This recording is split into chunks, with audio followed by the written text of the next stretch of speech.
On this episode of the podcast, I have with me Michael Farb. He is the CEO of Boatsetter. We're going to be talking about following your passion. And what do I mean by that? Well, Michael has made a career of actually following his passion and converting that passion into business. And we're going to talk to him about some of those details. That how do you actually find the business within your passion?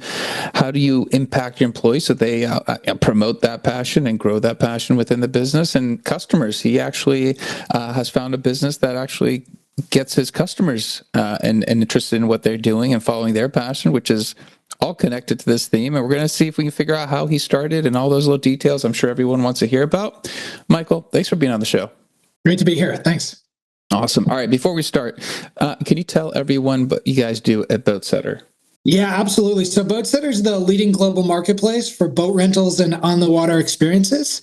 So we have over 50,000 boats available all over the world in 700 global locations, along with a network of captains to create amazing experience for guests. So you don't even need to know anything about operating a boat to enjoy being on one and going out and having a magical outdoor adventure on the water. So think of it like a two-sided marketplace similar to a Turo, Airbnb, or Uber. On the boat owner side and for commercial operators, they can list their boats to rent all over the world and across different experiences like cruising around on a yacht or a pontoon, fishing, water sports, all these other things.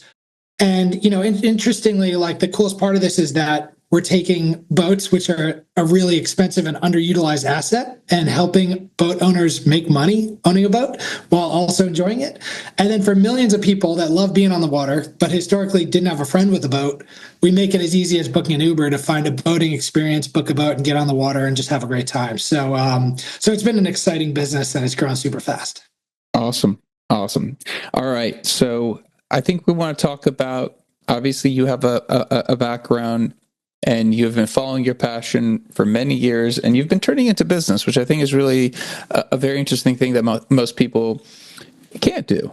I guess let's start with that. If you could just give a little context, because obviously I'm talking about your passion. Obviously, you're in the business of boats, but a little bit of context of kind of your background within the businesses and the type of businesses. I think that'd be a great starting point. Yeah, it sounds great. So I've been fortunate in my career to be able to build multiple companies around areas of my life that I was passionate about. So this is my third company right now.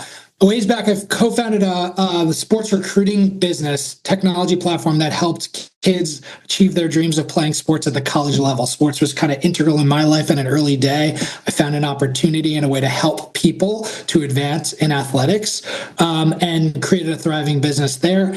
A second business I ran around a passion for nonprofits was we built a technology business that allowed nonprofits to raise money and connect with millions of donors around the world to expand their global impact. We scaled that and had a really good outcome there as well.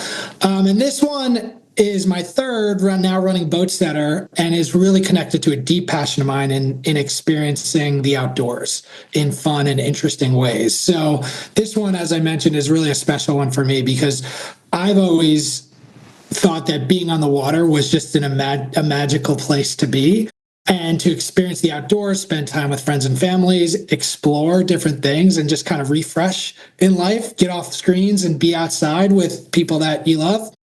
And it goes back to like my early days growing up, going fishing with my dad, learning to wakeboard with friends, going scuba diving when traveling in foreign countries. Like there's just a big theme in my life of being outdoors, being on the water, and thinking about how they're such special times. However, they're inaccessible to most people. So the key for us with Boatsetter was figuring out how do you take a magical experience that's only accessible to a select few and open it up to the entire world. And that was the business opportunity and problem we were first looking to solve here at Boatsetter.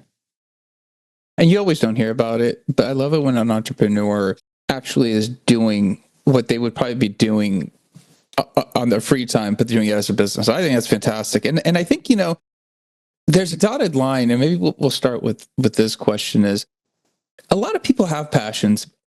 I think sometimes they don't understand or they can't see the business within that passion. Obviously, you have an ability to see that. Talk to us a little bit about how you saw a passion and how you actually saw the business within that passion. I mean, the beauty of being passionate about something in life is you are going to spend every waking moment that you have available, like in that world, right?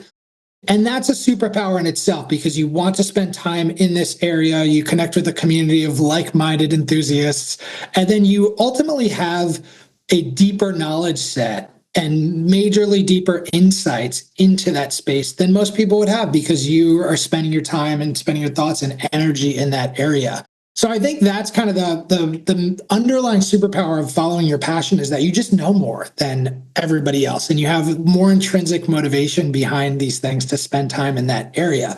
So I think where that applies to Boatsetter is that we figured out early on that boating is a magical experience. However, there were multiple problems in the accessibility of boats, right? Most people that own boats was a very small segment of the population that had to have certain income requirements, live by water, and have the knowledge and skills to be able to kind of operate a boat. And that ends up being a really small part of the population. However, that's still millions of people with boats, but it wasn't accessible to most. When you ask people, if they hadn't been on a boat in the last year, why is that? It's the most common answer is, well, I didn't have a friend with a boat, right? So this was like the major insight that we thought about with Boatsetter was how do you take this thing that we love and know is so magical, but really open it up to millions and millions of people that would love to be doing it if they thought they could access that area. So that was one of the deeper insights that we explored at Boatsetter.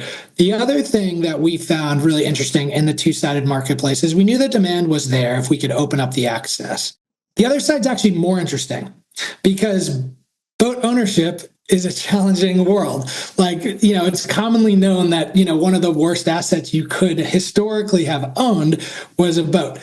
The average boat owner uses their boat 9 days a year. So majorly underutilized asset, super expensive, hard to maintain, all these other types of things. So we thought, what if we flip that on its head? How do you make owning a boat a profitable venture, right? Which was kind of unheard of in the past. And if you could do that and connect these two sides, forgetting about how hard that could possibly be to actually figure out and solve that, you have a super interesting and massive business opportunity to go after. So that was kind of how Boatsetter, that stemmed from just that passion to thinking about a business opportunity. I guess as you were speaking about seeing that business opportunity, I guess if you're someone who's listening to this, and I have a friend who loves flying model airplanes. It's what he does all weekend. He has sections of his house built out. His wife is very okay with it, and I joke with him a couple times. I'm like, so much. If you could just figure out a business around that, and I think a lot of people that do have passion, they love it so much that they actually don't maybe look for that opportunity. I guess if you're giving some advice to people and you're like, all right, you have this passion, but that is not going to translate to monetary value to replace your job or become a business. How do you what kind of advice do you have for somebody like that? Well, I think there's a couple things. One is the way that I think we did a really great job at Boatsetter and thinking about in my previous companies and thinking about the business opportunities, and not necessarily to force it, but to find the challenges, right? In any business or opportunity or even area that you're passionate in, there's stuff that doesn't go exactly right. And that's driven from and you find those things personally. What would make my passion better? Right? What are some obstacles that make it harder to do for me or for other people? And I think that's where these opportunities start to emerge, where they don't get forced, but you just think, well, you know what? I think we could do this a better way. And I think this could be easier or better or more accessible for people or smoother or things like that. One of the things that we found at Boatsetter was even for people that wanted to go out on the water, that were really passionate about that, it was really hard to find that. You had to call a local marina. You had to really kind of understand what was available, what wasn't available. You had to go down to the dock and maybe learn how to operate the boat.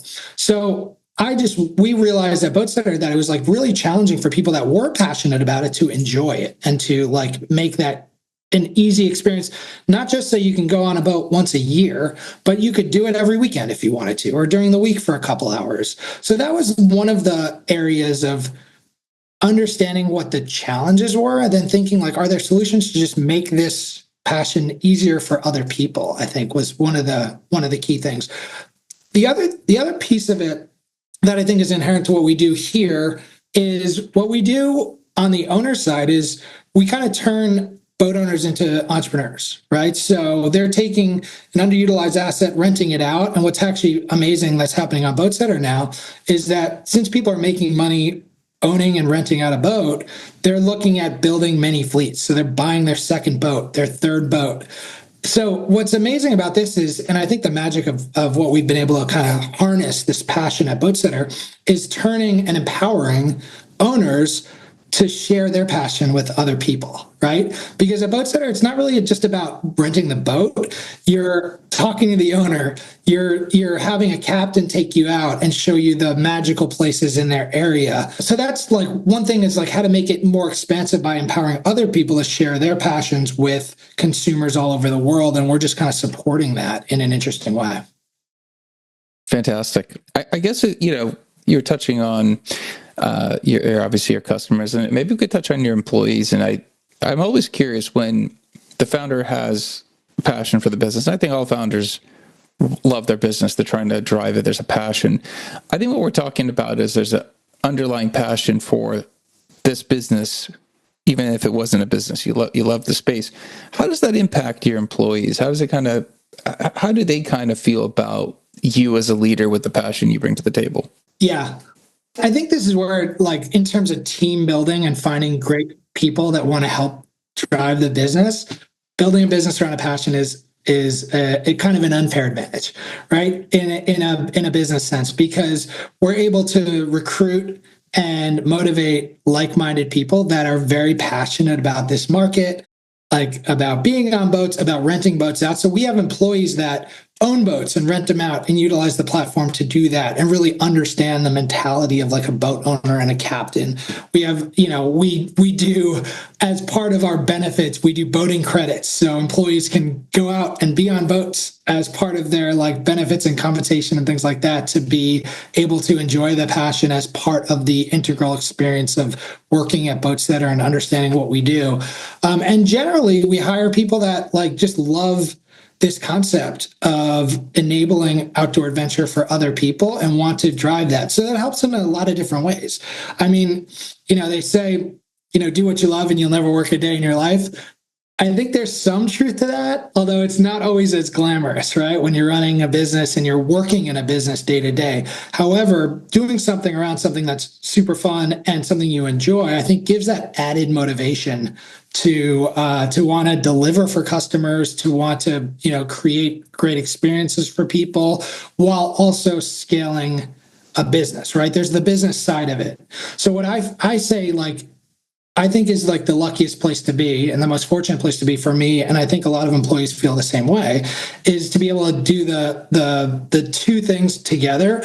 One is do something that you're really passionate about and love, and two, create a massively successful and thriving business at the same time. When you can bring those two things together, it's pretty magical, and it drives a lot of, I think it drives a lot of the success because you have the ability to do both. And we like to find people that like both of those things in tandem, because that's a magical combination. I guess for yourself, as you have this passion, and we'll talk about Boatsetter, when you're thinking about the future and you're obviously deep within the industry, within the product, what's your relationship with the product team? Because obviously the product manager team, their job is to go do that, and you have a guy who's leading the company that is, just loves the space. How do you partner with them, and how do you Actually, let's start with that. How do you partner with them? Yeah, well, I think we work really closely together. I'm definitely focused. This is, absolutely a product-driven organization where we build a technology product and platform that serves millions of consumers all over the world. And we work super closely together to map out what are some of the biggest opportunities and challenges for customers that we can tackle collectively. We have a super talented product and technology team backed by like super talented data and go-to-market organizations that that really know the customer. So I think what we do collectively together is ensure that we're constantly communicating with customers and understanding what the needs are. Like, we think about the owners at Boatsetter as our partners, not necessarily as our customers. They are our partners, and what we're here to do is help them scale their business of rentals and driving on the water experiences and revenue for themselves. And then ultimately the customer is, how do you best serve the consumer? So the product teams are just laser focused on how we can expand all the things we do in order to better serve consumers and create amazing on the water experiences. And then also, like, how do we partner with owners to scale their businesses? So I think the shared passion of the space and, opening this experience up for millions of people really just aligns us into what we're trying to do together. And then, my job is just to support that organization as best as possible to deliver great stuff for our customers. Absolutely. I guess for you, as a founder, as an entrepreneur, if you, and this is a hypothetical, I don't know what we're not talking about Boatsetter and definitive terms, but at some point when you, let's say, are thinking about the next business, would you consider businesses that don't align with your passion? I mean, obviously you have a history of following your passion, obviously, but is there a circumstance, or do you think it's possible that you would potentially just see a business opportunity and try to move into that space? Or do you actually really look for how to align this passion and business into maybe the next thing? I don't know. I've had a pretty good run of working on stuff that I really care about. So, and it's worked for me in the past, and it's worked for all the businesses that I've run. So the business I've run and the teams that I've been a part of, we found this combination, right? We found this combination of working on something that they're super passionate about and something that can scale and be a super successful and thriving business. And I just know that combination works, and it's a superpower. And like I said, kind of an unfair advantage. So I think the answer is probably not. Like, I think that this is a great formula. And if we can kind of continue to do this, like, I don't see any reason to deviate. It's hard to do, don't get me wrong. Like, these are, all these businesses, particularly Boatsetter, like, was not an easy one to get stood up and had to overcome many challenges along the way. But there's huge rewards in doing it. So we're really excited where we are. Have you tried to translate passion into business that hasn't worked? I mean, obviously we know you've been very successful at it, but just out of curiosity, have you tried Sure, to? yeah. I mean, like, there's been other businesses that got close to starting and then kind of realized early on that, a couple of things. One, maybe the market wasn't really there. The solution wasn't necessarily the right solution. So, these are the outcomes of, like, many years of work of things that, like, where we did find the right path. But there were a lot of other kind of attempted areas that, may not have gotten up and running. So, but I think as an entrepreneur and anyone kind of running a company, you got to take a shot at it, right? Like, you don't really know whether the idea is going to work until you build it and you put it in front of customers and you see how they react and respond. So you got to, like, that's kind of one of my, like, ethos of, like, entrepreneurship is just, like, you got to build it. You got to build it and see what happens and see how people react to it. And then you kind of, you move from there. So some of those haven't worked and some of them have been really good. I guess in terms of learnings through this process, that if you're somebody, and again, I think it'd be interesting to kind of speak to this group of people where they do want to start off with something and they are trying to figure out whether there's a business there. You mentioned, you have to look for the challenge, look for that. I guess that's, as a serial entrepreneur, you've gotten an eye for that. If you're starting out and you're trying to identify a challenge, you want to kind of dip your toe in. Should you be doing market research? Is that where you start, or where do you start so that you can actually test the waters? Because you might not have all the money and all the abilities, but you want to just see if there is a business there before you go, deep into it. It's a great question. I think that first, it's really utilizing your knowledge and insights. This is where I think it really does matter to focus on stuff you know really well. Because if you go into something that you don't care that much about or you don't know very well, it's just hard to really deeply understand what the challenges are, how to solve them. So I'm not a huge, like, do a ton of market research guy on things. I think it's, like, inherently understanding a space and understanding a problem or an opportunity and going out and talking to people. right? So talking to customers, hundreds of customers, thousands of customers, like building your network and just really understanding, is this something that affects other people? Is this an opportunity or a challenge that like is worth solving? And if I do, will people kind of gather around this vision and this the future vision of what you think you can create? And then I think, like I said, kind of build it and see how people react to it. And as a technologist like that, has built stuff on my own and with really talented teams. I like the theory of like the MVPs of just standing things up as quickly as possible to gather feedback and see what's working. So, like in terms of like getting started, I think like I'm less of deep market research and more of just getting out into the field, talking to people, building, getting feedback, and then iterating from there. I think those are some of the key areas. The other thing I think people sometimes get tripped up on is like the size of the market, right? Like I think this is actually an interesting thing specifically with marketplace businesses. And people misjudge this. I always think like it's good to just solve problems, even if the market isn't huge to start, because great entrepreneurs and great CEOs and leaders and teams can find ways to expand the market, right?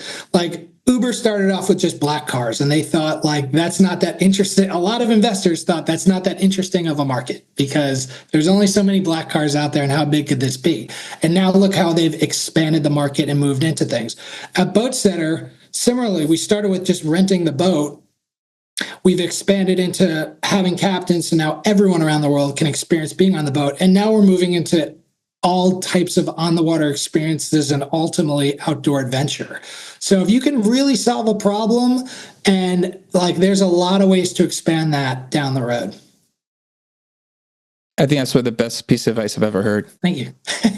Yeah, because I think a lot of people approach, and then maybe a little bit off topic, but they approach wanting to start a business and they go, how big can it be? And it's like, listen, you're a zero and one is bigger than zero. So anything is bigger. And then they start thinking in their minds, well, where am I going to take it? And I think they end up rationalizing into not taking action because they figure it's not going to be a Meta where it's a public trade company, 10,000 employees versus, hey, I have passion X. It could be a 2-person business or a solo business, and I would just replace my current income.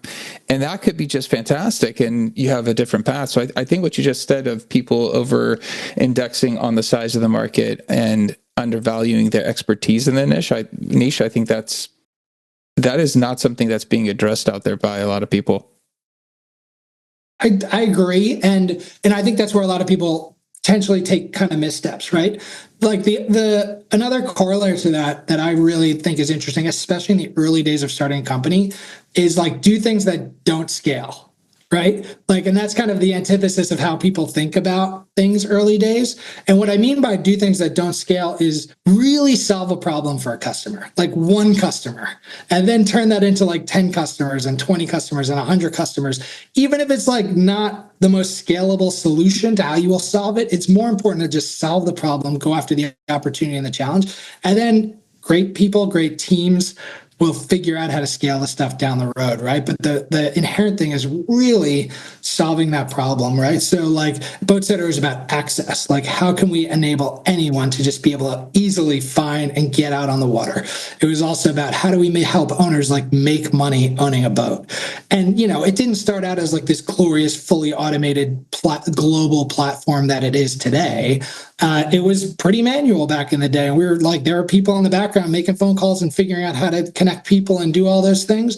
And then over time, when we knew, okay, yes, this is actually really helping people, this could help millions of people. Now let's really build a sophisticated global tech platform that can scale for millions, hundreds of millions of people around the world. But it didn't start out that way. It started out with just like, how do we help 10 owners make some money owning a boat? I love it. I had somebody who was an ex-Uber on, and he said, do you know that service where, they coordinate the ride and kind of tell you when he said, we were doing that manually. There's somebody in the back actually looking it up on a map, texting him off of a device, and they were actually doing that manually. And to your point, you started Boatsetter with the intent of just renting the boats out and then multiple businesses. Michael, that's a fantastic. I hope people out there can actually take some inspiration that a niche can't be small enough, and you should just start. But if somebody does have a question, they want to learn a little bit more about this entrepreneur side of following your passion, or Boatsetter, what are good ways of connecting with you? Yeah, absolutely. So, I mean, for Boatsetter, just go to our website, boatsetter.com, or download our app to kind of see like how the whole process works to find great boats and connect with owners all over the world. And for me, find me on LinkedIn, Michael Farb. I'd love to connect and chat. Love talking to entrepreneurs all the time. So love being out there. Awesome. I appreciate your time. Thank you for being on the show. Thanks, Amir. Absolutely. All right. That's it for this episode. I'll be back again. Different guest, different topic. Until then, two things. One, I think Michael walked us through, obviously, the core of this topic of following your passion and turning it into business. I think we talked about where Boatsetter started, where it's going. We drew some other examples, some pitfalls. And really, if you have a passion, you probably can start a business. And I think that would be an amazing thing for a lot of people. So share this episode with somebody who's just having that entrepreneurial mindset and wants to actually start and doesn't know where. Michael's a great resource, so I appreciate his time. Also, like, subscribe, comment. Let me know how the show's going for you. Until next time, thank you and goodbye.